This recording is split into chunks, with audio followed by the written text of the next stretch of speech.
Are just incredible. A train engine overheats.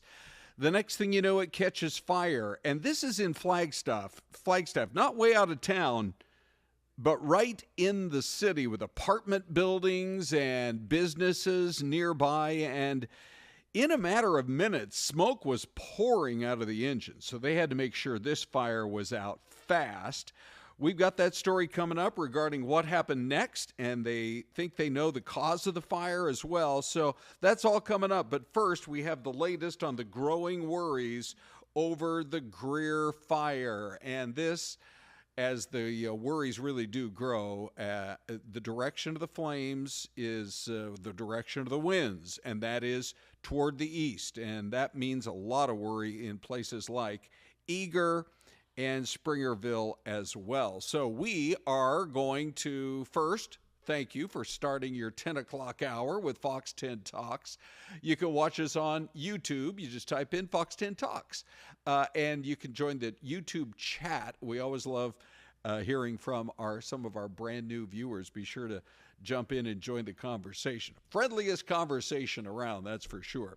But let's get right on to the big story here, which is what's going on here with the latest on the firefight against the Greer Fire. It's really grown in size since the numbers we had yesterday. There's our Nicole Christine joining us this morning. Nicole, give us an idea right now where you are, and in particular in relation to the town of Eager, and then also where the fire line is.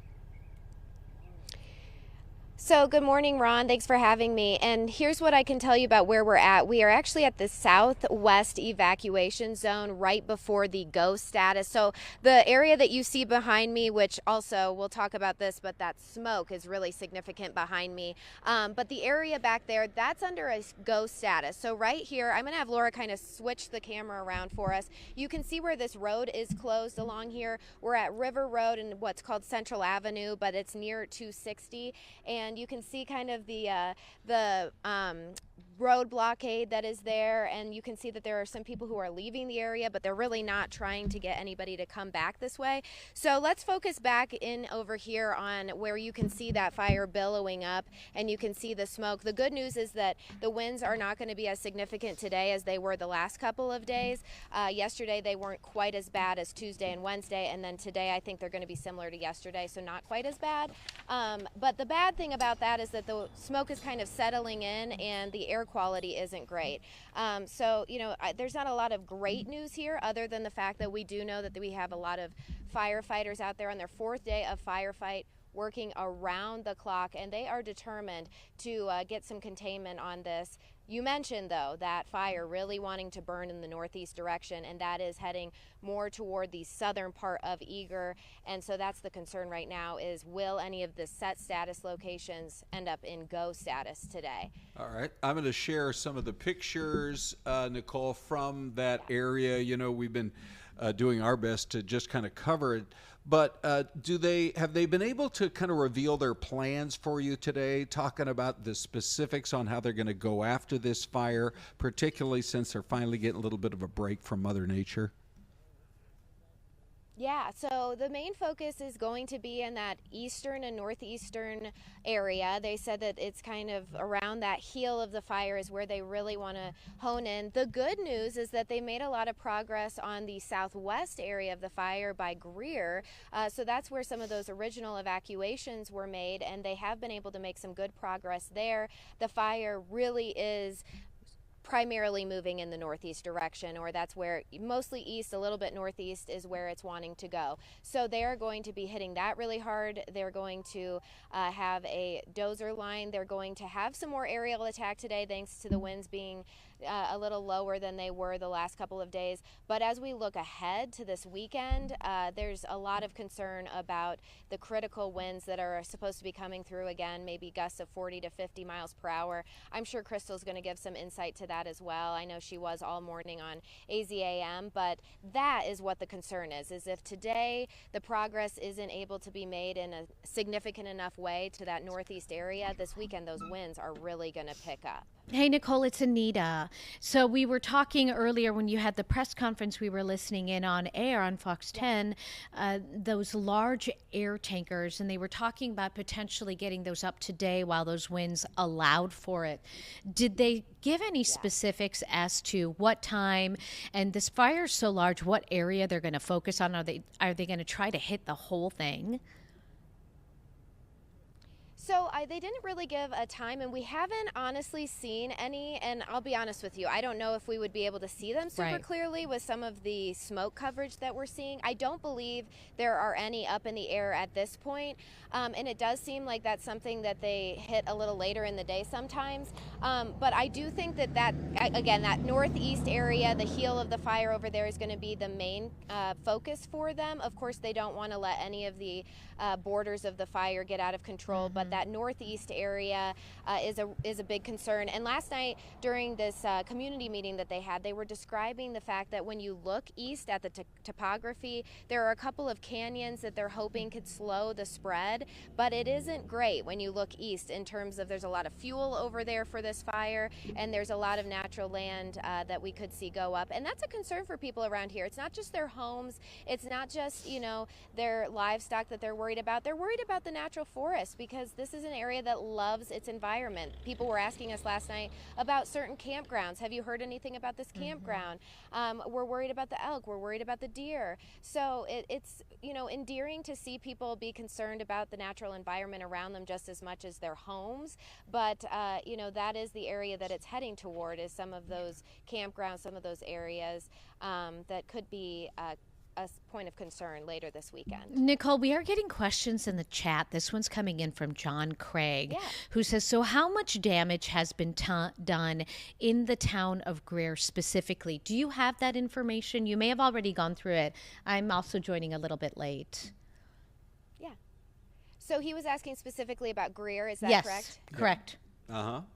Yeah, so what we have heard is there were only 3 structures at this point, only a handful of structures that were destroyed. We don't know at this point if they were residences. We're not 100% sure on that. And we have to keep in mind that what we believe at this time is that this started on private land. So we're not sure if this was associated with a building or a structure on that private land, if that's the building that perhaps had gone up in flames. But they really haven't been able to give a ton of information on the number of structures involved at this point in Greer specifically. The good news, again, is that I think that they've been able to really get that area under control as far as continuing the spread. So, I don't want to make any predictions or get anybody's hopes up, but I do think that, that's an area that is less of a concern than the northeast area at this point, which is good news because Greer, of course, was the first place to see those evacuation orders. So unfortunately, I don't have a set number of the number of structures that were affected or if they were residences, things like that. But I do know yesterday we were talking to people up at the Apache County Fairgrounds, and they were prepared for their home to be gone. I mean, it's devastating to hear people who have to evacuate and just, what they have to potentially face when they get back home. Yeah, well, you definitely have to prepare yourself emotionally, particularly because so many people there went through this about a decade ago with the Wallow fire. We appreciate your time, Nicole. Excellent reporting. Yeah, of course. And we'll continue to check in with you as the day goes on with our coverage on Fox 10. But Anita, that's a perfect example of, since we're on YouTube, how we can literally be interactive with our viewers and ask the questions of the reporters who are on scene hundreds of miles away from us here in Phoenix, up there in that Round Valley area. Hey, there's another story that we have been staying on top of really ever since it broke yesterday morning. I mean, the pictures are just incredible. And so we've reached out to the great folks at the Flagstaff Fire Department, and Kelsey Fortnum joins us now. She's the public information officer up there. Kelsey, thanks for joining us this morning. Can you give us a little bit more info in terms of when and where the fire started as this train was rumbling down the tracks? Hi, good morning. Thanks for having me. It was yesterday morning. We had multiple callers a little bit before 6 a.m. It actually went out as a wildland fire originally because all people were seeing was if you saw the pictures, heavy smoke.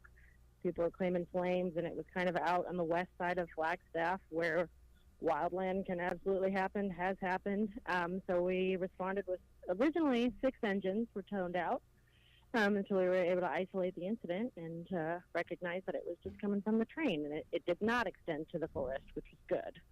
Yeah. Okay. So you deploy all those assets, and that's great. I mean, that you got that many units out there that fast. Was at that point, had the train stopped, or was it still kind of slowly working its way down the tracks? And how did you guys kind of interact and work together with the BNSF folks there that run the railroad? It had stopped by the time we had gotten there. The train was moving when people were calling, so that was an initial worry. I'm working with moving trains is a worry we and the police have up here all the time, but word had gotten to BNSF, so by the time we got there, the conductors had shut down the train or turned it off. And when we were able to isolate the incident, we were actually able to send some of those units. So we did have all those assets originally, but we were able to just stick with 1 or 2 engines because the fire was just isolated to a single engine compartment. Kelsey, so all that smoke was just coming from one place, which is pretty impressive. Yeah, that's my question. Talk about that smoke. We have someone in the chat commenting that it looks toxic. Talk a little bit about what you know is burning, what is creating this smoke, and why we see so much. I know it's windy and the winds will push the smoke, but this seems to be a large amount. Yeah, so upon an initial investigation from BNSF, it's their trains, they do the investigation. It's seeming like it was an oil fire. The generator or one of the engines had some oil that was leaking, and that's what caught fire. Wow. So smoke in general is toxic, any smoke. But yeah, oil fire and smoke coming from oil is also, not great to inhale. We did recommend people staying out of the area for as long as they could, but the reason it looked and was so intense and dramatic is because it caught an inversion layer over the west side of Flagstaff. So usually air temperature gradually decreases as altitude is increasing, but in this case that's reversed, and so warmer air is on top of cooler air, which traps pollution and smoke and smog, and it keeps it down towards the ground. So it wasn't able to dissipate like a lot of times smoke does.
And we welcome you back. We realized that we hit that break so tight that we didn't give you guys at home a chance to actually see the mystery cam, but we're popping it up now, and we are ready for your guesses here on Fox 10 Talks. So, looks like some kind of a sunny, maybe a little bit hazy day, but a little bit of a breeze. I see a flag flapping there off the top of one of the older buildings in town. What do you think, Anita? I'm so bad at this. Are you? I I feel like when you've jumped in this in some other occasions and filled in for Celeste, you've hit it once or twice, haven't you? I'm gonna say Texas, somewhere in Texas. Okay. Are we seeing any guesses yet? Are we seeing guesses? Yeah. We are not seeing any guesses yet. No. Okay, we're going to We are give not, you guys but a we second. we would love for some of our viewers here to chime in. Let us know. Yeah. Canada. B. Miguel says Canada. You know, we do have guesses. In fact, we have a number of Oh, cameras now here in we go. Canada too. We have another guest from RLS Vids, Uh-huh. San Antonio. Yeah. Husky Mom says Houston. Louis Okay. Gonzalez says Texas. Gosh, here we go. All the Yeah. great guessing. Okay, I love it. Yeah, so let me just look around there a little bit. I have a feeling that We have in Ohio. We have in New York. oh, this is good. We're all over the country. I do have a feeling that RLS Vids is correct. Okay, that it's- Washington maybe. Yeah, from Low Philosophy, but I think it is San Antonio. Okay. And I'll tell you why. They have their own version of the Space Needle. You have to really look for it there, but see it kind of off in the haze in the distance. To the center right. Yeah, right. So that's from, I think it's called the Hemisphere Tower, something like that. When they had their own version of the World's Fair back in San Antonio. And when I went there about 3 years or so ago, had never been, totally fell in love with that town. I've heard it's a great city. The Riverwalk, they must have like 200 restaurants up and down that little river channel that runs through downtown. But you can go right up there and get a great view across that part of Central to South Texas. It's really a great city. Oh, the guesses are still coming in. We have Yeah. New Jersey now. Oh, Lisa is jumping in to Yeah. say Nick says New Jersey. Yeah. Remember, the whole Dinsmore family likes to Hi. guess. Hello, Dinsmores. But let's see. Do you have the I do. answer page? Are we Here ready? we go. I think so. Drum roll, please. Yep. Bum, ba-da-bum. Bum, ba-da-bum. San San Antonio, Texas. Yeah. All right. When I finally went and I said to myself, what took so long? You know, I've tried to go to pretty much every one of the big cities in the country. I Just think you've have been a to few every left. state, right? Yeah. 50. Wow. Finally made my 50th last year in North Dakota. So now you're going to double up or triple up to some of these states that you have to, Yes. right? Yeah. Have we talked about it? No. Because that's exactly what I'm going to do. So what's first on the list? This next, later this summer, I'm going to go spend a week. I'm sure I'll be posting about it on social like crazy at Hooner Fox 10. Okay. But it'll be, I think it's going to be Minnesota and Wisconsin. Oh, okay. Wisconsin, my neighbor growing up in Yes, Illinois. right. And Lake Geneva, Wisconsin. If you can get there. Yeah. Oh, Beautiful. is it? Really beautiful. And the Okay. history, you can actually take like a riverboat cruise. It's about an hour and a half. Okay. And they'll take you around Lake Geneva and they go through the history of all the millionaires who used to live in Chicago who would come out from the city for the summer. Okay. It really is fascinating. You are totally booking one of my 5 days when I'm going to be on It's vacation. fascinating I if you love can it. get there and beautiful. Okay, Yeah. one of the big talkers today has to do with the former FBI director putting a post out there that's, I think, shocked an awful lot of people. And now the president has actually spoken out about it. James Comey is who we're talking about. He posted on his Instagram. He said, I was walking along the beach and found some interesting numbers, and he posted it, and the numbers were 86. In fact, I think I can show you right here. 8647. Now, he pretty quickly took it down and claims that he had no idea that 86 could mean violence in terms of, in the law enforcement community. 86 means fatal. Correct. Dead. Yeah. So people were shocked when he posted it. Now he's claiming, I didn't realize that. I thought it was the other meaning where it's just out of here. And 47, most people, right, are Yeah. assuming that he is talking about President Trump. And maybe, he thought in his own group of friends or whatever, it would come across as funny, but it did not come across as funny. And then the next thing you know, Brett Baier is sitting down with President Trump over there in the Middle East before he flies home, and the president had already heard about it. And here's what he said. He knew exactly what that meant. A child knows what that meant. If you're the FBI director and you don't know what that meant assassination. And it says it loud and clear. Now, he wasn't very competent, but he was competent enough to know what that meant. And he did it for a reason, and he was hit so hard. Because people like me, and they like what's happening with our country. Our country has become respected again, and all this. And he's calling for the assassination of the president. Obviously, he apologized and said he Well, he wasn't calling for was, violence. But look, he's a very what bad, do you want to look, see happen? he What do you want to see happen? I don't want to take a position on it because that's going to be up to Pam and all of the great people. But I will say this, I think it's a terrible thing. And when you add his history to that, if he had a clean history, he doesn't. He's a dirty cop. He's a dirty cop. And if he had a clean history, I could understand if there was a leniency, but I'm going to let them make that decision. We have a great relationship with our friends at Fox. Mm-hmm. We reached out to them after that interview and said, hey, could we get that clip for the streaming show? Wonderful. And so, you can feel like, the president feels like he's not buying. I think a lot of people are not buying what James Comey is saying. In fact, it's our poll question regarding this. 87% of you are saying, oh, he knew what he was posting. Mm-hmm. That was a threat, and it should be investigated. Although 13% are saying, I believe him. I believe, because he did delete it, and then he later on kind of apologized for it. He thought it was just a political message. It's no big deal. We are getting comments about this. So Okay. not only are people taking the poll, right? Mm-hmm. They're voting there, but we do have Lil Philosophy who says a former FBI director and a lawyer doesn't understand but takes down the post. Michael Lewis says bad move by James Comey. Louis Gonzalez says 86 could mean banned from somewhere as well, though. Yeah. So he's pointing out just a different meaning. Correct. Yeah. I mean, there are multiple meanings, like, okay, out of here, right, done with you, that kind of a thing as well. But yeah, either way, it really showed poor judgment. So you can grab that QR code. We'll see these numbers start to move around a little bit. We've launched it a little while ago. Now, in the meantime, we did have a chance earlier this morning to talk about all things Washington with Shannon Bream. Here's that. Supreme Court looks at whether any one single judge should have the power to stop any presidential order, and not just in that district, but for all 50 states. Shannon, we had a poll, unscientific, but over 1,000 people voted yesterday. Only 35% said yes, one judge should be able to stop a president of either party. So beyond the most liberal and the most conservative justices, what was your take on the judges kind of in the middle? John Roberts, maybe a Barrett or a Kavanaugh, et cetera? Really tough to read them yesterday, Ron. It was an hour long, supposed to be argument. After 2.5 hours of sitting there in arguments, I came out saying, I'm not sure what they're going to do.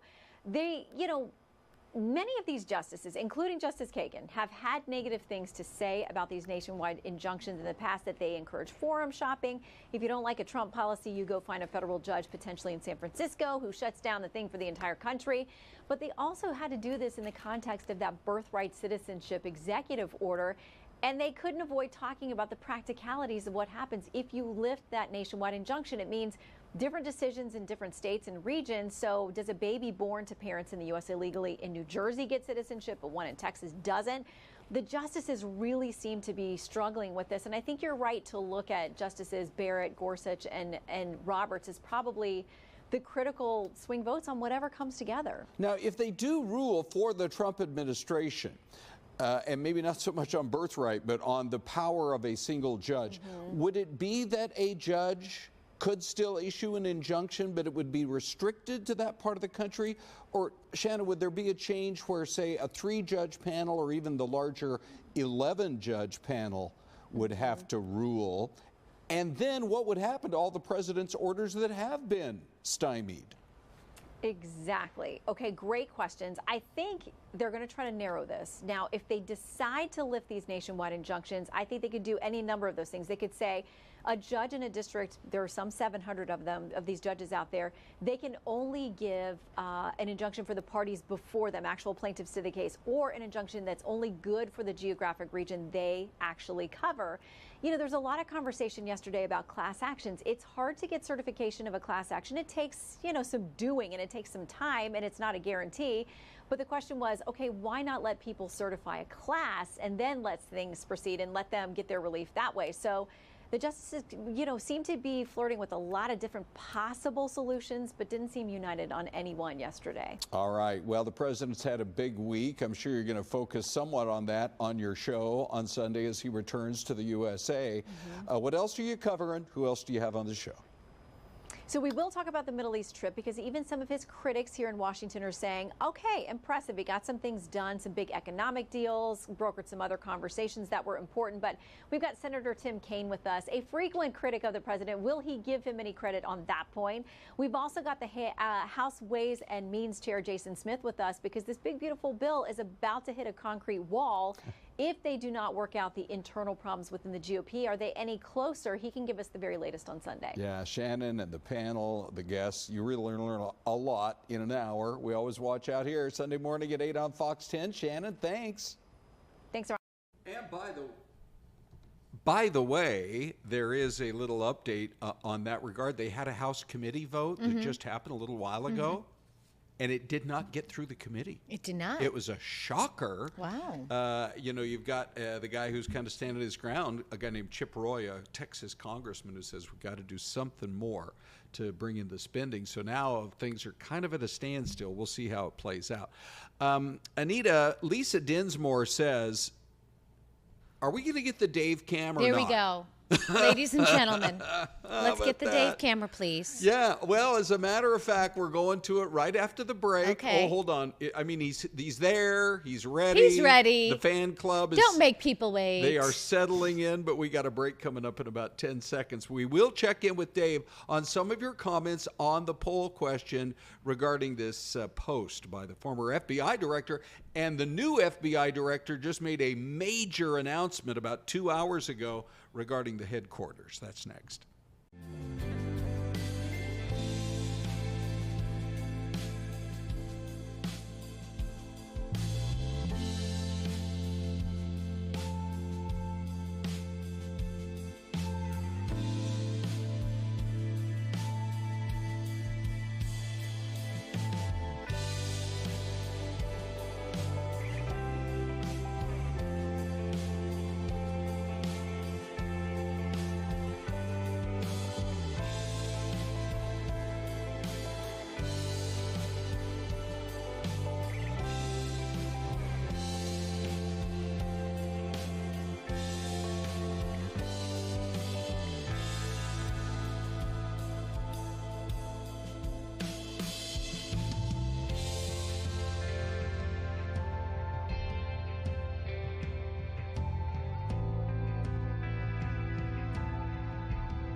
Oh, the excitement is building for the Dave Cam.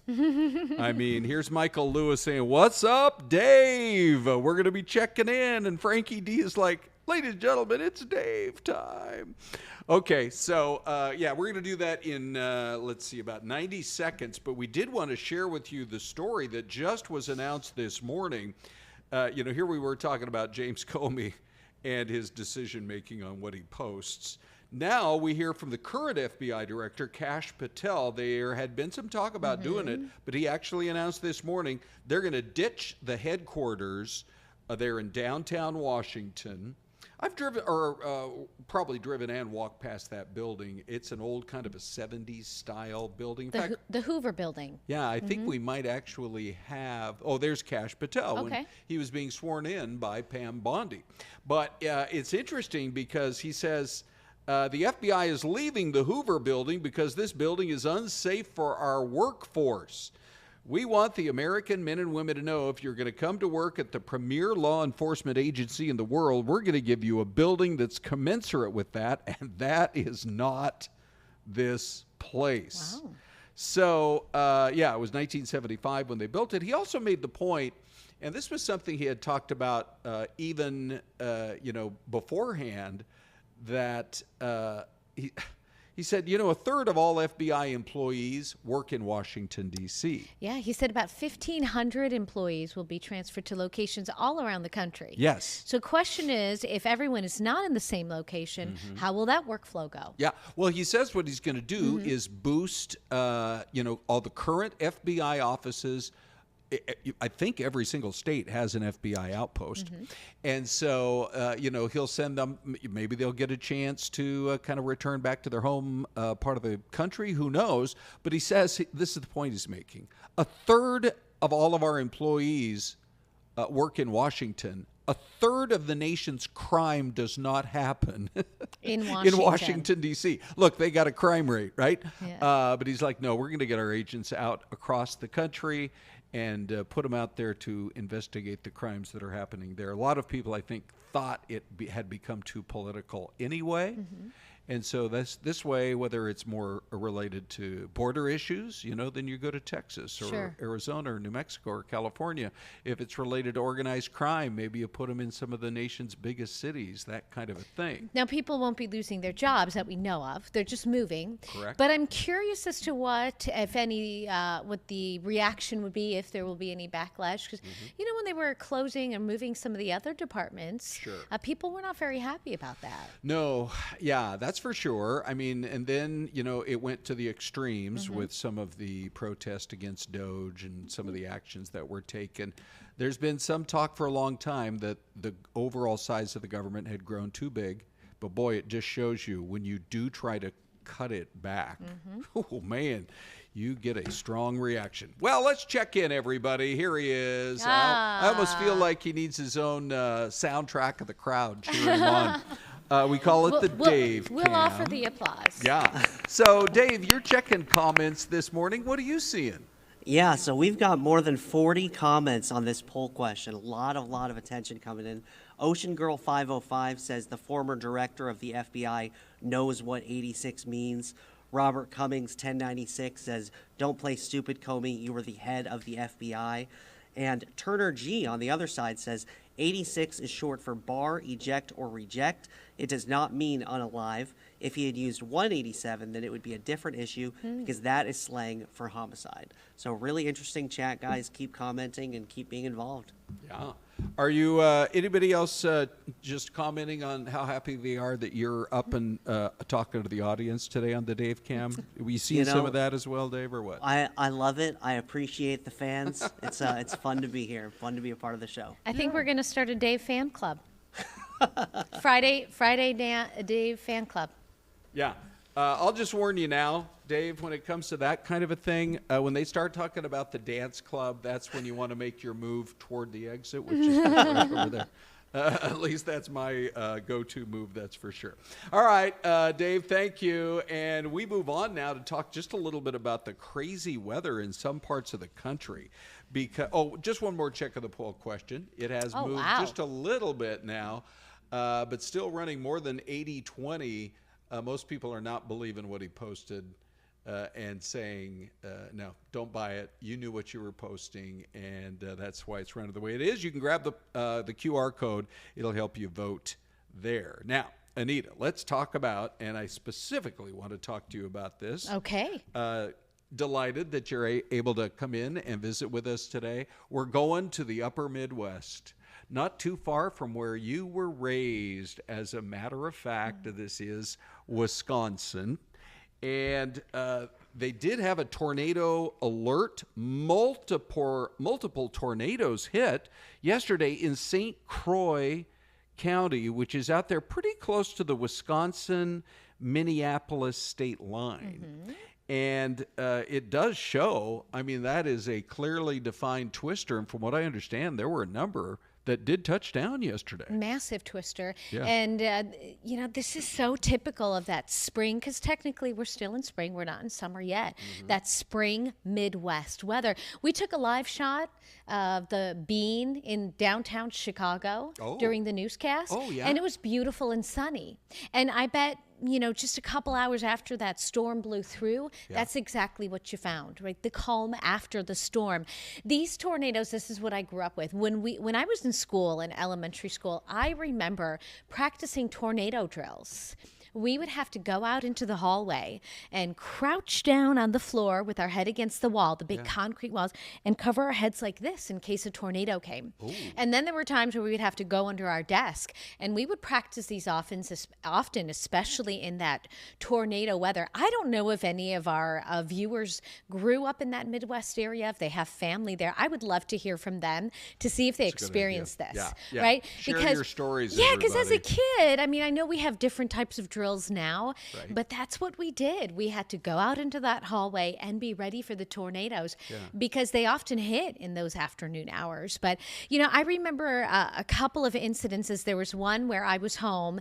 I had my little cousins with me, who were like my siblings, the little neighbor kids next door. I can't tell you how old I was, but I wasn't much older than maybe 10-ish. Oh, okay. And you just can see it getting super dark, and then it gets super windy, and then that rain starts hitting.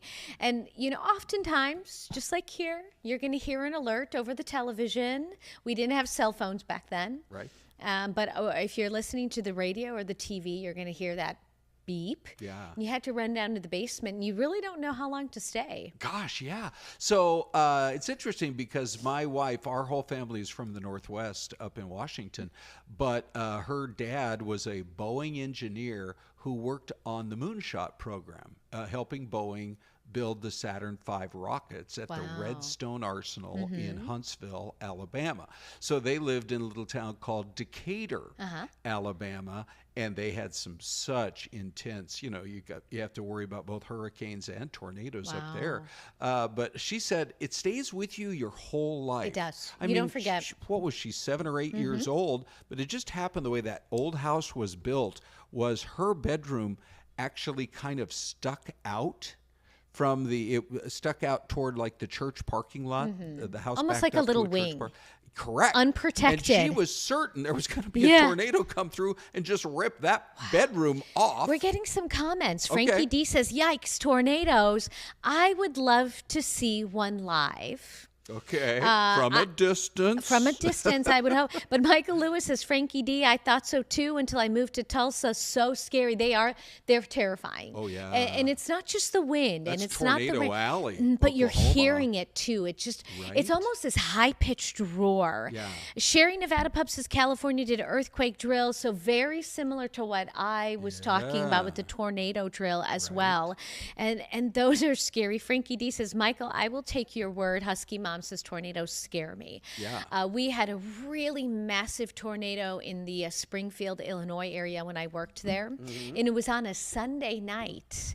And we actually, this was in March, Johnny and I actually got into our crawl space. And, he's not one, he's usually pretty easygoing and says, yeah, it'll be fine. Okay. The storm's going to blow over. And you looked at him and he's like, I don't think it's going to be fine. He said, he's like, I think we better get into that crawl space. So where was the crawl space? Like, was it we had to walk down in a basement? No, it was in a closet. The access was in a clot, like a big so supply. then you crawled up. No, we went down. You in went the, down yeah, into the yeah, floorboards. Yeah. Mhm. Wow. Yeah, and it was like we had to squat, and it was really Okay. dirty because you don't go down there. It's Right. literally just like a little trap door. Okay. But here's the other thing that's incredible. Paul is in Tucson. He says, in first grade, we practiced ducking under our desks. That was for an N-bomb, though. I'm not sure it would have saved us, which is really, really good point. right. But almost like fire, right? The tornado, when I was covering the aftermath, this house was standing, and the house next to it, flat. Jeez. Yeah, that's what happens. You Yeah. would think that with the wind and the range that it would just take out whole neighborhoods, which it did in some places. You know, the only disaster that I had to cover when I was just starting in the business, I happened to start work at a TV station in Spokane, like right around the 1st of May of 1980. Well, the date of May the 18th, 1980 is seared into my brain because that's when Mount St. Helens volcano exploded. Wow. They had no training. How do you deal with a volcanic eruption? But we had 3 inches of volcanic ash covering the entire city, and it was really kind of wild. But I do, just before we take this break, I do want to share this video with everybody because this is not a natural disaster. I mean, I guess it's a pain, that's for sure. It's the invasion of the crickets up in Utah. The only thing worse, Yes? if they were birds. But this is a close second. Oh, look at these farmers all standing around. This is a close second. Yeah, like how do we deal with this? Now, here's what's interesting. If you've ever been to Salt Lake City, they have what they call the Seagull Monument, where, you know, in the early days of the pioneers, when they came out to Utah, they were trying to plant their crops and they kept getting destroyed. And then all of a sudden, don't forget what's right next door. It's the Great Salt Lake. It's like a little ocean out there. And all these seagulls came in and started eating up all the crickets. It looks like the pavement's moving. Is this similar to those cicadas? Ooh, look when at the cicadas that. all come out every several I'm years. sure, right? Think of the they're all noise as well. Look, flying. those are like bigger than your average cricket. That looks like that cricket's eating another cricket. Oh, come on, man. That's not nice. Talk about a dog-eat-dog world. That when it is comes to not nice. insects. Terrifying. I would have to leave until the invasion was over. Yeah. All right. So we wish good luck to our viewers up there in Utah. I Mm-hmm. know we've got a few, including my daughter, who watches us on the YouTube stream on a pretty frequent basis. All right. We got another another commercial break coming up, but after that, we're going to find out about the newest attraction in downtown Mesa, and you're going to love it. It's all coming up right after this.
Hey, welcome back, everybody. This is Fox 10 Talks, and you can catch us live on TV every morning between 10 and 11 a.m.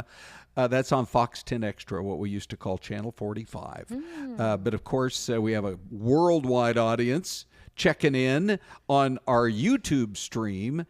Just tell everybody, type in Fox 10 Talks, and that's all it takes to get you there. That's a nice picture. It's beautiful. I wonder if they have crickets.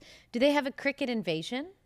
In New York. Yeah, this is Syracuse, New York. I think that's the dome way off to the left. You know, Syracuse University. Yeah.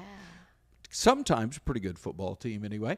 I don't know. I haven't heard about crickets. Okay. I did drive through there once. I stayed at the Microtel, which is one of your lesser expensive And how much was motels. But I actually remember it was $44.95. I was going to say $45. You don't want to pay more than $50. You're just going to sleep, right? And I mentioned crickets. Of course, I was joking. I know that they don't have that invasion. We are getting so many comments about the cricket invasion that you were just talking about in Utah. Right. Someone says that this is a big said business opportunity for high protein cricket flour. I don't know if there's such a thing, but that is a good idea. And then a lot of people, Inc. chocolate covered crickets too. You know what? We need to select our favorite comment of the day. And Inc., you're definitely in the running there. That would be tough. We have protein flour. Come on, you're farmers. Is that for keto? Let's get it figured out, right? Just start milling and who knows?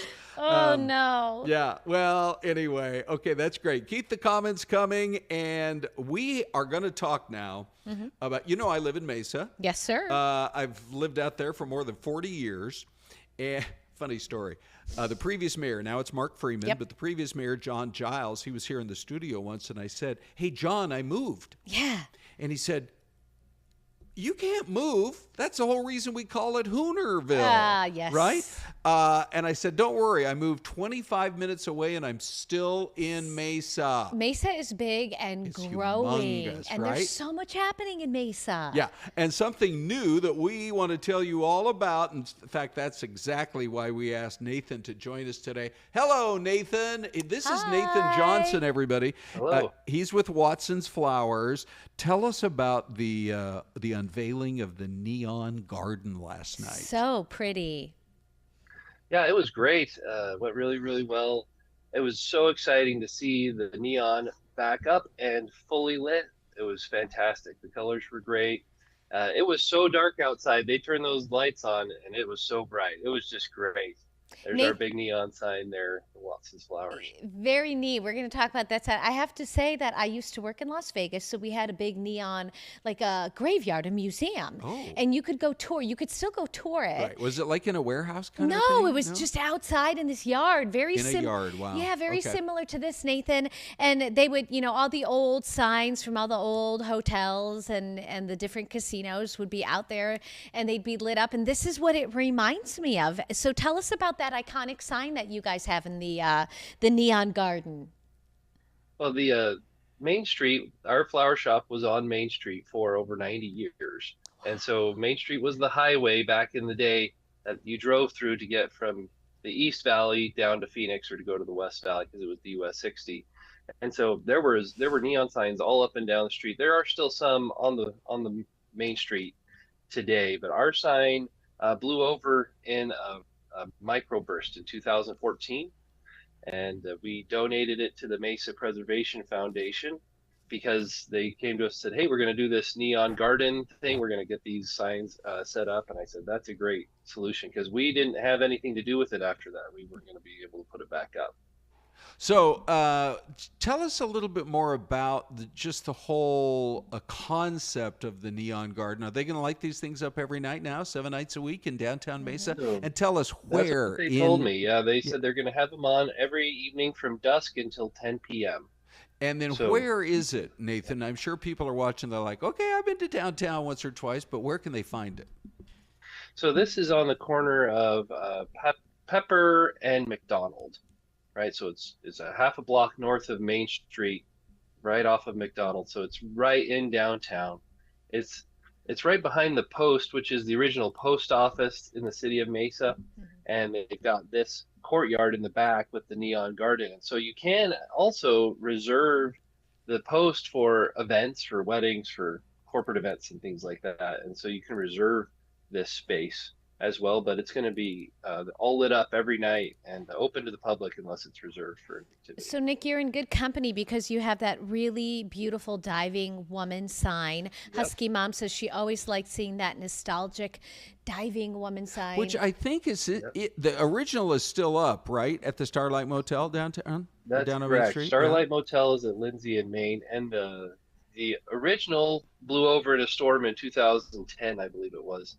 And the Mesa Preservation Foundation was created to save the diving lady sign. And after they were able to raise funds and get it put back up in I think 2012 or 2013, it was back up. And then they decided, hey, well, let's save other neon too, and see if we can create a space where people can go to one place and see these neon signs. So are there plans to bring, as the years go by, to bring a few other classic neon signs right in that area? Or do they want to stop where they are? What I understand is that there are plans in the works to add more signs to the area. I know they've collected additional signs. I don't know which ones. They didn't tell me. There are 5 total. Is that correct? How big are these signs? So our sign is the largest one that's there. It's over 30 feet tall. I think it's 20 feet wide. That big sign it's visible from a long way away, to be honest. It's nice and big and tall and faces Pepper. So when you go there, if you go in the courtyard, it's just all lit up. It's brilliant. But our sign is 3 stories tall. It's very big. And that was the idea when my grandmother was the one who had it built in the mid 1950s. Wow. And I'm a 4th generation owner in the family. So my grandmother, when she decided to build it, she had to build it tall enough so that it would be above the building so you could see it from both directions. So she built it. Wow, nice that's and so tall. great. Well, that's Nathan Johnson, everybody, from Watson's Flowers. And it's exciting. I mean, I really think this is something that people can, just take an evening, go on out there, and, you don't see as many neon. This was kind of a 50s and 60s thing, so you can relive the past. Let's bring neon back. Yes. Well, I think that's a great idea. Yeah. And the fact that we can not have to just see it in a history book, but you can go see history live in person with that brilliant neon still lit. That's great. That's the best way to learn, tell stories. All right, Nathan. Thank you. Yeah, thank you very much. Okay, Bye. so there's something else going on in Mesa that we should talk about. I mean, that's going to be there forever. But there is something happening this weekend that is really kind of fun, Anita. And so out at Bertuccio Farms, and this is just going to get bigger every year, they're doing Sunflower Days. So pretty. Have you been to Bertuccio Farms? Oh, yeah. It's so beautiful. And also small business owned by the family. Right. We love supporting small businesses and we love supporting local. But they said, come on down. Yeah. And cut down some sunflowers. They have how many different varieties? Do you remember? I don't. But Several. Yeah. It's not just one type of sunflower. Right. Several. Okay, so it's a 5-acre farm, but it is currently filled with these sunflowers. And here's what they had to say when we were chatting with them about It's it. the photo opportunities, it's the bright colors. I mean, and just sunflowers, they're kind of majestic. They're beautiful. Yeah, they last a long time. So you could cut them and put them in water and you can keep them for quite a while. And now look at these fields. So after, I'm trying to remember who was doing our live report out there yesterday. Tom was out there and he brought back Tommy Fergus. Yes, a bucket full of man. sunflowers. Listen to the birds chirping. You know what? This particular spring has been beautiful. It's going to be in the 80s, the mid to high 80s this right. weekend. Yeah. So this might be a perfect time to head out and take advantage. Yeah. All right. So if you haven't been out there before, they're on Power Road between Warner and Elliott on the east side of the road. It just kind of sneaks up on you, but it's out there. And today they say will also be your last chance to get some hand-picked peaches. Oh, delicious. So, I mean, even if sunflowers aren't your thing, maybe peaches are. And, another chance to get out there for Sunflower Days at Bertuccio Farms. Honestly, between that and some of the other farms that we have around town here, there's just some really great places to go and explore. Absolutely. Take the kids out there. Let them run around. Get that energy out. Pick some peaches. Okay, so Anita, let me ask the following question. Then we're going to welcome Ty aboard. Ty, Okay. of course, is one of our world travelers here. Yes, he is. So there is a lady who rented an Airbnb. Have you ever done that? Have you rented? I have Airbnb? never rented an Airbnb. I'm a hotel girl. Okay, I've done it once, and it was a really great experience. And so the host was. They tried to contact the host because this gal who had it rented said, there's no hot water, and they're running it, thinking, oh, it's going to take a minute, and it never did. And so they touched base with the owner of the house, and they said, look, if it's not listed amongst the amenities, we don't have to provide it. And then the woman shot back, and she said, but it didn't say in the listing that windows would be provided, but they're here. And it didn't say that a door would be provided, but they're here. Right? For goodness sakes. For goodness sakes. Well, you provide a faucet at the kitchen. Right. You provide toilets in the bathrooms. We didn't Maybe not expect toilet that paper, but the toilet, hopefully it's not an outhouse. Yeah. Pretty unbelievable to me, but how would you handle it? Well, I would give them a really bad review, and I'd handle it just like this particular guest did, and I'd contact Airbnb and say, I'm not paying for that. I mean, after the first day, I couldn't take a hot shower. What do you expect me to do? Jump in the river? I think they gave her money back, right? Yeah, they did. Ty, come on aboard here. Here he is, everybody. Good you guys morning. still, Anita said, oh yeah, I can still do the whole 5.5 hours on TV and then do another hour and a half on the streaming. I And know. then don't forget the noon. We And still then have the another noon 30 show. minutes. Woo-hoo, it's nonstop We're not Anita done. I know. all day. With my two amazing How coworkers. is your energy? Waning? Are you still? I tried texting you to tell you to bring me caffeine. Oh, Yeah, I I didn't think go it's through. waxing. Is you know, it? waning or waxing? Oh, I'm like, what are we waxing? Anita. This is when she gets Either tired. your energy level is going to wane or it's going to wax. I'm just saying that's the phrase.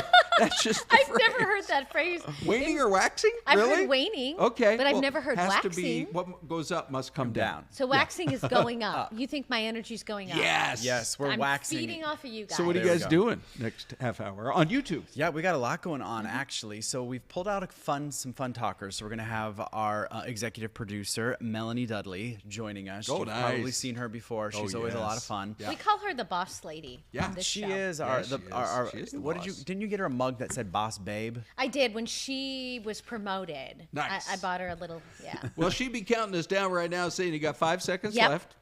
4, Oh, 3, 3. 2, See you in a minute. 1. YouTube, you guys.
Friday night, there's always so many fun things happening in downtown Phoenix.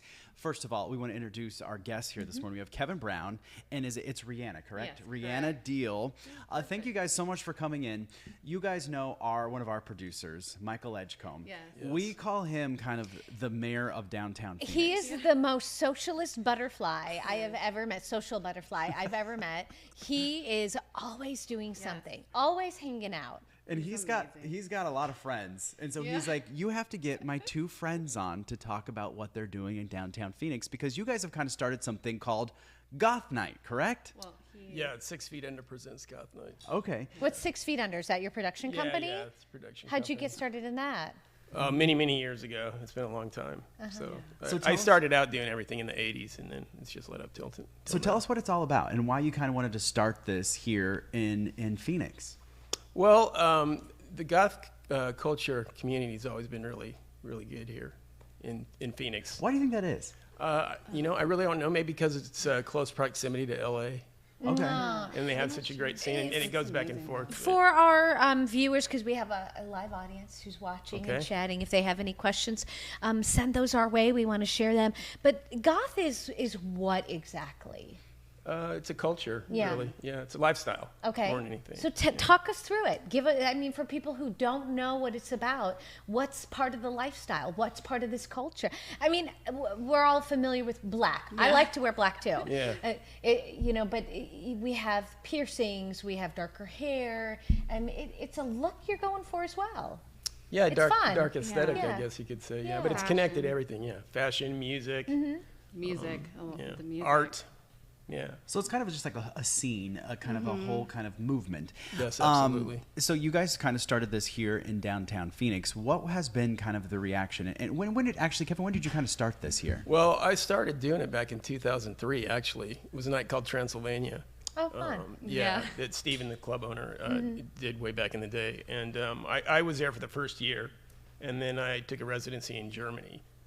At a nightclub in Germany, in Munich. So I went over there and did that. I feel like you've got a lot of stories, I Kevin. know. I have a lot. So many. I have many. Start talking. I feel like you're holding back. I got a deep history in the. You're in holding We would need back. many hours. I to got a go deep through history the in layers the, of- in the of his DJ history. and goth community scene. So let's go back though, because I think in high school we all remember there were like different groups, right? Yeah. You had cheerleaders, you had The jocks. yeah. Yes. The The nerds. I know. You had the theater kids. Yeah. You had the goth kids. So when did you first see this and say, Yeah, well, I like this? Yeah, that's when I got into it. Was in the early '80s. High when I school. was in high school. Yeah, I was actually a skateboarder. I actually did professional skateboarding for a while. I was a vert skater, and we were heavily into music back then, mostly like hardcore punk. And then the whole post-punk thing came in after punk. The whole like Joy Division, Sisters of Mercy, Bauhaus, The Cure, bands like that. The I Cure. Really got into. I think we all know The Cure. What's Yeah. their Yeah. biggest song? Oh, there's a bunch. Friday, but- I'm in Love. That's it. Yeah. That's the one. That's the one everyone knows. Yeah. Yeah. Frankie D is Yeah. asking, is goth also heavy metal, or is that different? Well, it can be, yeah. I mean, they kind of have the same. We kind of have the same look a little bit in the black metal scene, dark black metal scene. But we're more about we're a little more inclusive, I think, than the metal because the music encompasses everything. It encompasses synth pop, goth. Electro, post-punk, EBM, electronic body music. Music, it sounds like music is a really big part absolutely. of the culture. It's the main part, I believe. Yeah. But back in the day, goth was the kind of a derogatory term. That's what I was gonna ask you. Yes, exactly. Yeah. So- Yeah, back in the 80s, now it's worn like a badge, but in the 80s, we didn't like it when they called us that. It was kind of like a derogatory term a little bit. So why? It was a good term and a bad term. When they used it in the high school, it was kind of a bad bad the goth term. kids, you know? Right. Because they kind of had that connotation of being Troublemakers, maybe. Or outsiders. The bad outsiders. kids. The Yeah, bad kids. outsiders. Yeah. Why do you think that kind of has changed though, or evolved? I guess we should say. Well, I think it's just been, it was just adopted into a lifestyle, really. It wasn't like a fad, I think that's what's so great about Yeah. goth. It's not really a fad or trendy. It's kind of like you just embrace it, like what we call true goth. I would lifestyle, say you similar to embrace country it. music, right? Exactly, We're kinda, yeah. seeing the same thing with country music. Country music has been around forever and ever and ever. And then now all of a sudden, Well, Johnny Cash is like the first goth to me. You think? With the you're dark right. hair. With the dark and Really? the dark clothing. Even has a song, "I'm the Man in Black." I mean, he Yeah. has a lot of he was a rebel in the country scene. So he So kind of adopted that. number whole one, they look. all cross over, but number two, what's so interesting is that resurgence of, what was old is new again, but in such a different way. Yeah, that's right. Yeah. That's right. How fun. So let's talk about when you kind of started the scene here in Phoenix. Was it kind of established already, or is this kind of up and coming, or how would you describe what's happening now? Yeah, like in I said, Phoenix? it started in the 80s with a lot of great nights. There was Club Asylum. There was Out of Water. We were doing 6 Feet Under back then, which Chris Flores was one of the main guys who started that. And then it just branched off into many other areas. At Atomic Cafe went into the 90s. So it kept with DJ Randall. I used to partner with him. We did these parties called Underground Sound back in the day. And then it just, throughout the years, it just kept going. Yeah, we're getting a lot of comments. Rammstein? Rammstein, yeah. My husband likes them. Yeah. He came across them like accidentally late one night because he used to sing in a band too. Yeah. And for a minute, he was really into listening to them, but they're Yeah. very interesting Great German sound. band. Oh, Yeah. amazing. Is emo part of goth? No. No. No, it's not at all. Okay, so what's the difference? It's just kind of like a watered down version of like power pop, I think. It's, Okay. it's emotional, and that's why it's called emo, I guess. yeah. Emotional. So then someone else- Emotional kind of power pop punk. We're getting a lot I of know, questions. I know. This is great. This is Lil, fantastic. Oh, so that's what emo stands for, emotional. Lil Philosophy says, grew up with emo, goth, trap music. Yeah. What's Well, that? Trap's music. kind of like it's splintered off of hip hop, kind of. Okay. Yeah, it's like a modern, more heavy version of trip I hop. listen It's to what he darker. tells me to It's listen got to. it's got. Well, I darker- don't have very good music Yeah. taste. It's got a darker vibe to it. A lot of minor keys are played in that music, so I think that's why people can relate to it. It does have a dark vibe. It's like dark hip hop. It's like when you're Yeah. feeling a little bit low that Yeah, day. you it's might like play- it's connected to Witch House, a genre called Witch House, which we do play sometimes. That in one the I club. haven't Witch heard House of. is amazing. Yeah, Witch Witch House. House. It's Yeah. kind of like trap. It's got trap drum. Yeah. Okay, this is another one. This is interesting because you were talking about how the goth kids maybe were looked at as trouble, right? No big difference between stoners and goth. Is it different? Yeah, huge Yeah. difference. Yeah, different. Most of us don't get stoned. Yeah. Yes. Most of us do. A lot not. of drinkers, but not really.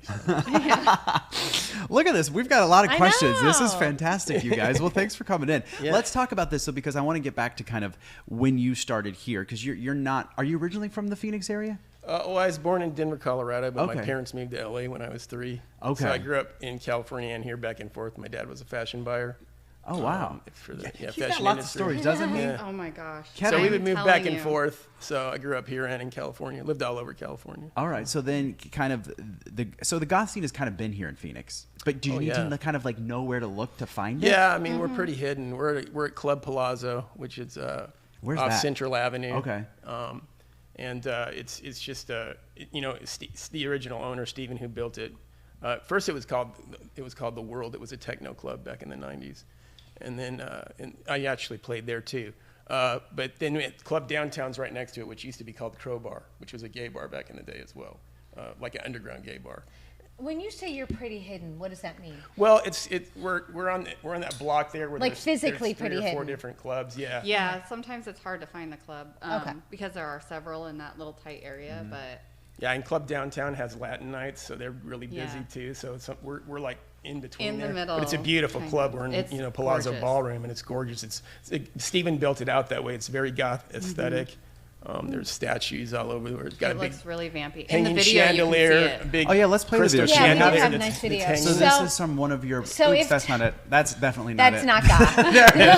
That's me and you, which that's is my it. next question. That's If it. Ty and I walked into goth night tonight, wearing probably, I mean, we dress a little different when we're off the clock, but if we walked in and we weren't, didn't have the darker hair or the piercings, how would that go over? Well, sometimes we do have a dress code, but we don't strictly enforce it. I mean, it is strictly enforced on certain nights. Yeah. But like on our vamp nights and other nights, which is our vampire theme night, we are a little bit more open on the door. We always let people know the next time they come, though, they need to dress appropriately. Yeah, especially for Wow. like the goth dance. But sometimes, because just people get uncomfortable sometimes. Sometimes we call, regular people, sometimes we call them normies. We're a bunch of normies, Anita. We're the normies. So and sometimes, a lot of the normie guys are coming there, because they want to find a goth girlfriend, I see. Would a goth girl want a normie, though? Would a goth girl want to date a normie? I mean, I can't speak for all of them. Some of them like the normies. I don't know. I think they work sometimes. But I don't think it's a problem ever for people to come and check it out for the first time and come for the first time. But we always do tell people, just because wear black. Because Just we wear want black, people okay. who are there for the culture. We want people who are there to embrace it and enjoy it. We don't want to be like in a goldfish bowl, where people are staring people down and feeling uncomfortable. Sure. So Plus, on video, it doesn't really look good when you have the one guy who decides to wear the pink shirt. we've had that. Yeah, we had someone who had a striped referee shirt. No, I could be blonde. Yeah, we got plenty of blondies. Well, this and this is pink interesting. hair. This is how people learn. So we'll have about 2 minutes until our break. Tell us a little bit about the event then, and what's happening, how you can come and hang out with you guys tonight. Well, the next one is on May 30th. May 30th. Okay. So mark the calendar. And it's Vamp. Vamp. Okay. So you have to dress up. You have to dress up. That's required. It's a vampire themed event. Okay. We've been doing now. This is our 1 year anniversary. Yeah. We have she does a cabaret actually. Oh, Yeah, wow. do fashion design. So there will be a fashion show, some aerial acts. Cool. By Torchlight, and then we just have live DJs there all night. Vendors. Bell Loon will be DJing with me. They're a local group. amazing. There's a lot of 21 great and goth older? groups here too. yes. Okay. And then, do you guys have kind of like a website or like? Yeah, what it's kind of 6feetunder.com. Okay. It's Oh, 6 feet under PHX.com. All right. And We're then you getting can- requests from people. They want to see us in goth.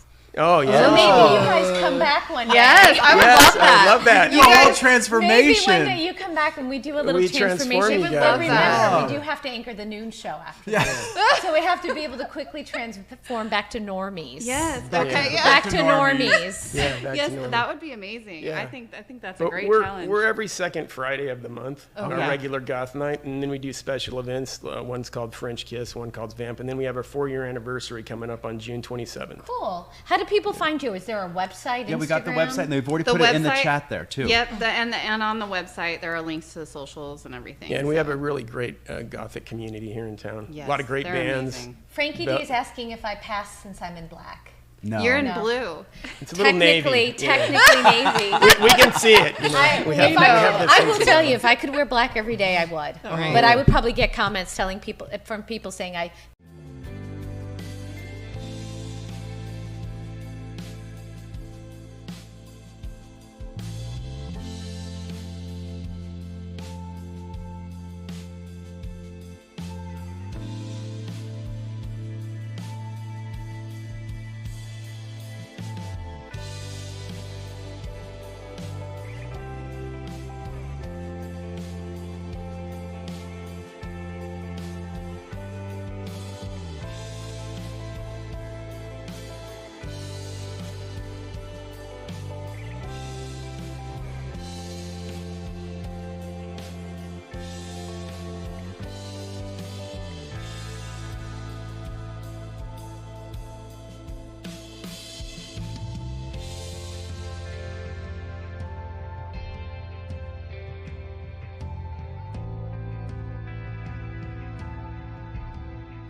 Welcome back to the Normie Show. That was amazing. Fun. They were great, and we learned a lot, didn't we? But that's what's so fun when we have formats like this, that we actually get to sit and chat with people we may not normally or usually approach, right? So if I were at a bar or club, well, we would be dancing with everyone because those are our personalities. But maybe someone else might be intimidated because if we look one way, they look another. You might not think you have a lot in common, but you probably do. Yeah. There you go. We're learning something here this morning. We're learning that we're normies. All right, Lisa was asking, she knows that we're both vegetarians. Okay. So she was asking, Anita and Ty, my husband is asking how you guys like your veggie burgers. Because, Lisa, I think your husband has a restaurant or something. Oh, okay. So we should have him on to talk about veggie burgers. I love a black bean burger. I love a black bean burger. Mel, the spicy black bean? I'm all about the portobello mushroom burger. I hate mushrooms. I love that. mushrooms. So you're just taking a big portobello and you grill it. Yeah, you marinate it. Usually I marinate it in like a little olive oil, a little balsamic vinaigrette, some and then like some Italian seasoning. You mash it up, or you just no, eat you the grill whole? it. No, you just grill it. It's Whole. like instead of a burger patty, you have like that's what I'm having for the dinner. top of the mushroom. I can't do. And then you just grill it. It grills pretty fast. It grills You beautifully. can put it in the oven too. Yeah, and then you could put a piece of cheese over it if you want. Don't. Yeah. You keep. With some onions. We've lost you. Yeah, you've Yeah, with lost me. onions and barbecue sauce. I'm not. I can't do mushrooms. I've never been able to. And it's not the smell, the texture, and it's a fungus. They don't have much of a smell, They I don't don't have a think. smell. Mel, they do. They do. If you're They cleaning really them, do. I know what he's talking about. I like the black bean burger same with onions. I love putting sliced avocado on there Oh, me too. and a little bit of barbecue sauce. When Burger King first came out with their Impossible Whopper, we did like a taste test on the air. And I will say, if you like the taste of meat, I know we've talked about this, like you don't really like the taste of meat, so that doesn't really work for you. Exactly. But, and maybe part of it was because the Burger King, that you have that char, they have a very specific taste, but they're Impossible. You couldn't tell. Yeah, but that's the thing. Like that, I don't like meat, so I'm not therefore missing I'm not the- like yeah. a big Impossible. Yeah. You don't want the meat taste person. of it. Yeah, exactly. So there we go. Yeah, have fun. Oh, Okay. so I try and. I try to eat tofu and stuff yeah. because I can't get enough protein without animal proteins as well. There's some really good shakes out there too, like protein powders that you can add. And there's so many vegetables with protein. You know, I go to the Sprouts and look at the protein aisle. I swear there is like 2 or 3 new protein powders that come out on the market we should have just a whole segment on protein powders and what you need, because there's different ones. Now, I bought one the other day. It tastes delicious. Did it upset your tummy? Maybe. Yeah, the whey protein. This one was a Look, this is how well I know you that you didn't even have to tell me what was happening. This one was I knew. It was a clear one though. A clear Yeah, that's a big thing now, clear proteins. Yeah. But then it clumps up. So then you're like drinking it and you think you got it, and then you're like, you got a little clump going on. And I did not let so I don't know. Anyway, we've really Did you gone on take a it back? tangent. No. Frankie D says he's never tried a veggie burger. There's Frankie some D. really good options out there. I'd like to make my own, but I think you have to like soak beans and That's too who has the time for that? I've never made I did one. make lentil burgers during the pandemic when we were stuck at home when doing you had nothing Yeah. else to do. And it was a very long process, and they were good when they were fresh. But then I made so many that I froze them, and then when you reheated them, they got all crumbly Mushy and and, not. And They were not dried part out. of the Freezes Beautifully I'm trying cookbook. to think of restaurant. No, what is that about? Haven't you guys seen Steel Magnolias? No. I don't know. There's like a whole scene in Steel Magnolias, and she's like, "It's from the Freezes Beautifully cookbook." Oh, it's so okay. Wait, is that the sad movie or is that Fried Green It's Tomatoes? sad. No, it is sad. Okay. Yeah, it's Julia Roberts, Sally Field. It's sad. Maybe I'm just dating myself right now. Who's in Steel Magnolias? Julia Roberts, Oh, no. Sally Field. Oh, and Fried Green Dolly Tomatoes. Dolly Parton. We love Dolly Parton. Fried Green Tomatoes is Mary Stuart Masterson. Oh, I don't. getting into- Kathy Bates. Oh, I That's like the Kathy Tawanda Bates. one, right? Yeah, she that's when runs into the backs car. backs her car into someone, and the girl's like, "This is a new car." I can't remember what the girl says. She goes, "Well, I'm older than you, and I have better insurance." Yep.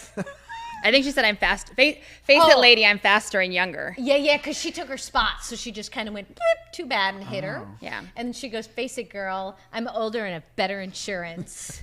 It's good stuff. I haven't seen any of these classic movies. Fried Green Tomatoes is a good movie. And then there was some Steel other Magnolias movie- is so good. Okay, hold on. I Someone have said to see. I've seen parts of that. Yeah. there was someone. I was watching TikTok. Don't judge, but sometimes that's my like guilty habit of just going down a I TikTok. didn't know you were on rabbit hole. TikTok. I'm not on it. I just view them. I don't have the talent to do like a TikTok dance, but I like to view the Well, videos. how did that go? I'll show you. Okay. Want to try it? Up, down. Mel's the actual dancer. She is. But anyway, they were talking about what is the one movie that you watch if you want to bawl and cry. And oh, it's like Unlock Your Cry or something. But it was like they were talking about, and I can't remember the movie. It was like one of those. It was like that generation, like Steel Magnolias, Fried Green Tomatoes. But is there one with Beaches? That's Beaches. it with Bette Midler. Oh yeah, right? that's Beaches. You Yeah. will sob. Yeah. What happens in the end? Well, we can't say. It does not matter if the came out movie's in, like 40 years old. I know. 1980. It's too sad to talk about. That is. You can't even talk about it. You know who's in It that is a movie? really good movie. Who? Who's that? Barbara Hershey? No. Who's that other young How do guy? you know all of Mia this? Mia Mia Bialik. Bialik is in there. She That plays was the young Bette Midler. So that was like her first movie ever. Oh, really? It's so good. I'm already crying. Oh, We're sorry. getting a lot of interesting comments about these veggie burgers. You guys do have dirty minds. I'm not going to read them. Oh, dear. What are they saying? It's a TNA burger. Ty and Anita. Maybe Come on, dirty We minds. should change that one to the A and T. Maybe. There you go. Oh my gosh. Okay. Yes, Lisa, it is. Lisa, it's not that cold in here. Lisa's saying I'm hiding my dress. Thank you for calling it beautiful. I was in studio this morning and I froze. When you sit on that loft area, There's a vent. My seat is like right under the vent. So I just needed a warm up. Oh, hold on. People are giving now their movies that they cry Oh, about. good. Oh, good. Yes, okay, yes. let's go. Dances with Wolves. Oh, I haven't okay. seen that one forever. I haven't seen it in a really long I time don't know either. if I've ever seen the whole thing. It's long. I think it's a really long one. Oh, What happens in how does that end? Why would that make you cry? Well, I think a lot of people die. and Dances with Wolves. Oh. Does that Do is the wolves Kevin live? Costner in that one? Yes. It's not really about wolves. Oh. Someone, I don't know how this happened, but all of a sudden I have, what's it called? Disney Plus. And I was looking at all of the old movies, and they had like, I remember the one that like tore me up as a child. It was like the, now I'm blanking. Bambi. No, it wasn't Bambi. It was Bambi. like a, Yeah, I don't it was like like Bambi. a Disney movie about the. Bambi is a Disney movie. Can we kick her off the show, Mel? I know it's a Disney movie, but it's the one, and she's trying to find her dad or something, and she has a pet wolf. I can't. Is he making this up? No, I don't know. I think we had different we're different generations, so we had different kids movies. I'm googling this. You guys talk amongst yourselves. Okay, a little philosophy says there's a great Western movie called Hostiles from 2017. That sounds familiar, but I've I never don't know seen it. it. I don't know it. Hold on. Yeah. A Disney movie. This is With riveting. the girl This and her is- wolf. Yeah. Jen Wall says they killed the wolf. Which movie? Maybe that's why I was so sad. 'cause Is I that remember Ty's movie, Jen, or Dances with a Wolves? girl. I don't think it's Dances. It's not Dances with Wolves because there are no wolves. Her Okay. Dad with a wolf. The Journey of Natty Gann. Came Oh, out I in have heard of that. 1985. I have heard of that. Oh, The Shack. So Frankie D says The Shack. I teared up. Frankie D. If that's What's the one. shack about? I think I've seen it. I read the book. Okay. I haven't seen the movie. I read the book. I don't know how well they translated onto the screen. The book is so emotional, and I thought like loosely based on what may have been like true events that unfolded. I don't remember. I remember It's about a kidnapping. It's got Octavia Spencer in it. Yes. What's about a kidnapping? I don't. Maybe Well, I'm there's thinking of a different movie. There's a kidnapping in there, right? I don't know. Okay, Hold on. This is the Wikipedia. A grieving father who after suffering a family tragedy receives a mysterious invitation to visit a shack deep in the wilderness. It's deep. Oh. It will make you think. That might be- You will cry, but you will also think really hard. Sherry said Marley and Me. Forget about it. I Anything to can't- do with dogs. I've never seen that movie. I And there's can't a watch yeah. dog movies. I can't watch dog shows. Nope. I will watch cute dog videos and forward them to you guys on Instagram. But the second, Yeah, I remember, can't deal with that. Like the blind doggy. Remember the blind doggy that found the puddle? Yeah, he got That- so excited. Yeah, that was even hard for Yeah, me to watch. that Though. was- Yeah. At least- Bambi. Yeah, Bambi, that's brutal. Bambi is hard. Yeah, Bambi's a tough, and it starts out. You know, I don't know with if I Bambi. ever Yeah. watched the entire thing of Bambi. Because it's so traumatic in the first It like is, 10 and minutes. Maybe that's why my mom didn't let me watch it. I'm not. Yeah, I was not a big Bambi. It's like that fan. first scene, right? I think so, yeah. Yeah. Someone said, I see a resurgence of Western titles becoming popular amongst young people. Maybe it's the whole Yellowstone. Yeah, that's true. Effect. Yes. I've never I think seen you're Yellowstone. right. I watched it on a plane, like back to back to back. It was pretty good to like binge it all. Oh, someone said where the red fern grows. We had to read that in fifth. I read it in grade. fifth I grade. think you're right. I don't remember. I'm just bawling in the classroom. What is that about? About the two dogs. Do not read it, Anita. Yeah, Tell me. No. Little isn't like little bit in someone and something like that. It's that. It's I don't know why they make kids read that in school. It's like Bridge What to about Terabithia. Charlotte's Web? Did you guys have to read didn't- Bridge to Terabithia in I school? saw the play. Charlotte's Web, the spider dies. She does? Yeah. Spoiler alert. I highly doubt you're going to be reading and or watching Charlotte's Web. I didn't know that the spider died. That was a tough one. That was a really. But she was like already old in it, wasn't she? Yeah, but so it wasn't still. as. Old Yeller. Oh. Don't even get me started about Old Yeller. Oh, this is interesting. Ink says, here's the real question. When are we going to get new original movies instead of AI remixed sequels? I agree. I agree because here's the thing. Something just, if it ain't broke, don't fix it. Some things are fine the way they are. There was a remake that I heard that they're just making, and I was like, that can't be real. It was I think you and I read it at noon in what one of our was it? entertainment Yeah, stories. and I was like, you can't touch the original like that. I don't That's remember. the hard one. A movie is so iconic and like the actors and actresses in those roles, it's like their iconic roles. Putting Yes. someone else in, Or even it when they just start doesn't doing work. sequels, I think you ruin it when you do sequels. Like Dirty Dancing. Oh, Why did we try to I do don't a think sequel I to wa- Dirty yeah. Dancing? We were Hocus actually. Pocus, the sequel was Was trash. I don't remember that. People one. were so excited about that. Yeah, but it was not great. Oh, Speed. Is it Speed? They're doing another Yeah. Speed, right? Were they? But I liked Speed 1 and I liked Speed 2 on the boat. Those were both great. I love a good action Speed 1 movie. was fantastic. Yeah. The Bourne franchise. That's one I'll watch. Yeah, What they're about all pretty the good. Mission Impossibles? What are we up to, 87? And he's still and I've never seen one. But he's still doing his own stunts. That's what's crazy. We Give were me another Top talking Gun. about Mary Poppins. Oh, was yesterday. that? Oh no, they already remade that one too. They remade Mary Poppins, but it was actually kind of cute. Wasn't bad. I've never seen that. The I liked remake. it. Oh, Shrek. Lisa loves Shrek. Oh, well, Shreks. Shrek. They have Jen like a Wall million. says the remakes Yeah. suck.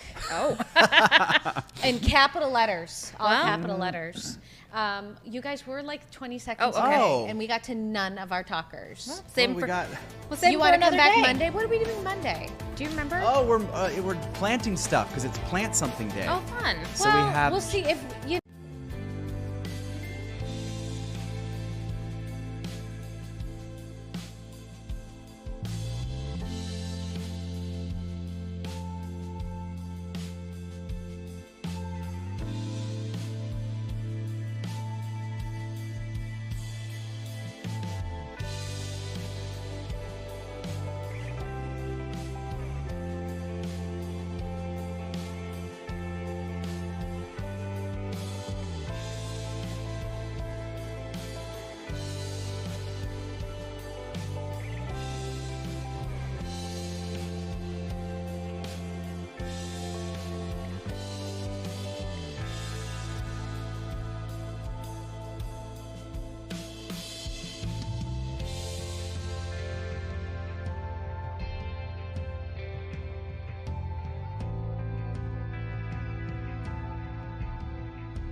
When we know about the escape too, when the when the department knows, and further when the public is notified, because at 8:30 a.m., were you aware within that? We were not aware. So as you, I know you came a little bit later, but we were made aware of it around 10:30 this morning. Okay. All right, y'all, we have to wrap it up. Thank you all for thank coming you very out. much. As we get information, we will release it. All right. Thank you. Thank you. All right, and that was a press conference just about an hour or so at this point, and those are the photos there of those 11 inmates that did escape from that New Orleans jail this morning. And we are bringing you this breaking news. 2 have been recaptured. We did reach out to officials ourselves here at Live Now from Fox. They did confirm to us 2 have been recaptured. One of them is Kendall Miles. The other one, we still do not know the identity of. That has not been released yet, but we're going to keep an eye on this for you here. I do want to share another live look with you that has just come into our newsroom. This is going to be a press conference set to start here shortly after a missing Georgia camper was found alive in California's Sierra Nevada after disappearing weeks ago. More on that next.